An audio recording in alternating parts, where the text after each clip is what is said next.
Welcome friends, new and regular listeners from around the world. This is Henrik Palmgren. You are listening to Red Ice Radio. RedIceCreations.com is the website. Go there for more information about our radio program, TV shows, and our member section. The place where we offer you a smörgåsbord, as we say, of various topics, guests, and research material. Pick what you want and leave the rest, but we do encourage you to try something else out now and then. Listen, learn, keep an open mind, and be skeptical. This is not about blindly believing the alternative either. Today we have Steven Greer with us from the disclosureproject.org. Steven and his group caught my attention back in 2001 when they had the conference of witnesses and whistleblowers speaking out about the UFO ET question and disclosure at the National Press Club in the US. Steven joins us today to talk about his work and the latest media attention that Stephen Hawking received by stating that it might be dangerous for humans to attempt to contact or even talk to ET. We also have the free energy question, the disclosure issue, and many other things on the plate. So let's get to it. Steven Greer, welcome to Red Ice Radio. Nice to have you with us. Thank you very much. I'm very glad to join you. Excellent. Let's begin then, Steven, to talk about another Stephen Hawking in this case, and his statement basically about not making contact with ET and the possibility that they might even be dangerous and hostile to humans. This has went all around the world in the media. Larry King did his part, a segment called Are Aliens a Threat as well. Much can be said about this, obviously. But Stephen, what is your take on all of this? Well, my take on it is that Stephen Hawking, while perhaps bright in some areas, knows nothing of this subject.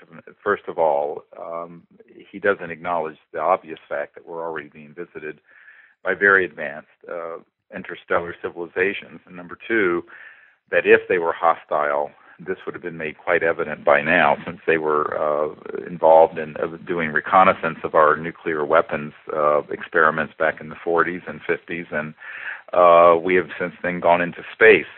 So clearly, if there was a hostile intent behind these civilizations, this would have been expressed in an unmistakable way.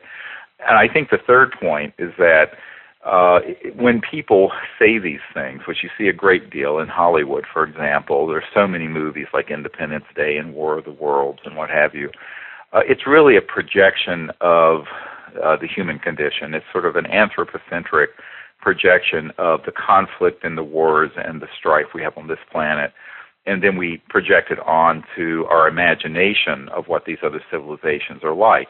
In reality, if you are capable of traveling through interstellar space, which means you have to be able to travel faster than the speed of light, we can get into this in a moment, you possess such technological prowess that there would be nothing on Earth that they would need. For example, you're able to materialize and dematerialize at different points in space-time and also manifest whatever it is that you would need.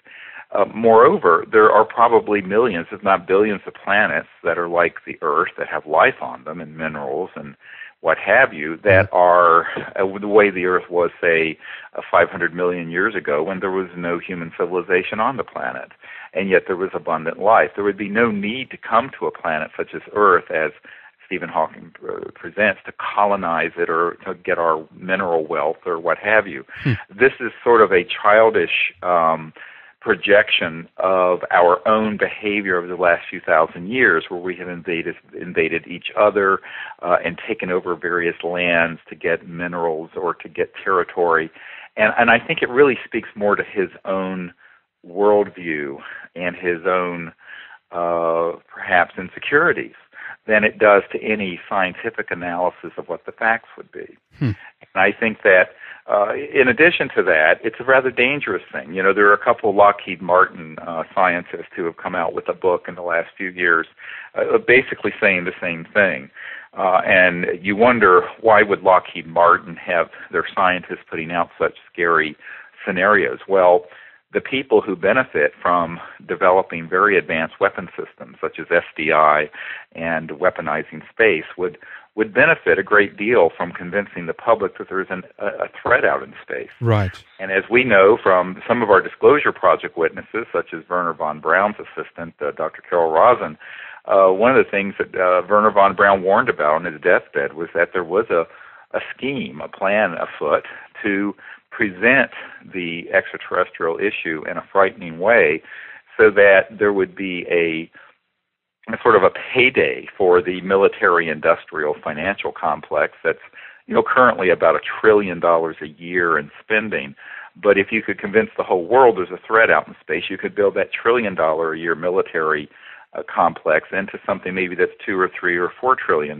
So I think that there are other motivations afoot. Now, whether Stephen Hawking is part of such a motivation is an open question. I can't say he is or isn't. Yeah. But his line of thinking conforms to the type of manipulation of the mass psychology that you see with scientists from Lockheed Martin and other big defense contractors who would profit enormously from eventually announcing that there is life out there, but that it's a threat and we should marshal our forces to fight them, even though there's not a scintilla of evidence that they are hostile.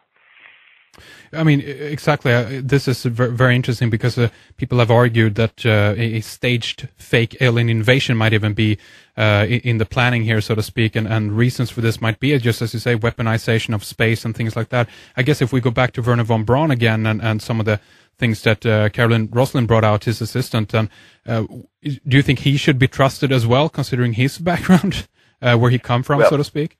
I think that, yes, on this issue, he would be trusted in the sense that he knew personally of this plan. Now, he's not our only source. You have to remember that I've been involved since 1993 briefing people like the CIA director and the senior Pentagon officials on this matter, as well as heads of state around the world. And what I have found is that there is a very classified project that most of our leaders are not aware of that involves presenting this issue in a way that's very frightening, and they have enlisted the media and Hollywood to do this. I have a document from the 1950s from the CIA, for example, where they talk about engaging Disney studios to make movies on this subject that would run to the favor of their agenda, and they talk about the psychological warfare, I'm quoting, value of the UFO subject. And I think that you have to ask the question, who is behind this whole thing? And I think it is sort of like a false flag operation. Now, we have a witness in 1997 when I was doing briefings for Congress in Washington. We assembled a private gathering, and we had many members of Congress there. And this is outlined in my book, Hidden Truth, Forbidden Knowledge, that came out a couple years ago. That's at disclosureproject.org. And at this meeting, we had a man who had been on some of the planning sessions where they were planning to do exactly what you brought up, and that is to hoax an alien attack on the planet, where they had what are called ARVs, alien reproduction vehicles, which are man-made flying saucers that are made by Lockheed Martin and Northrop and a consortium of other companies, and that they would use them to attack various places on the Earth to make it look like it was extraterrestrial, so that the world would go into sort of a panic that they could then capitalize on, much the way the world, has now spent about $2 trillion on the Iraq and Afghanistan wars based on 9/11. Right. So I think what people have to understand is that you have people who are very skilled at manipulating mass psychology, and for about 40 or 50 years, there has been a plan afoot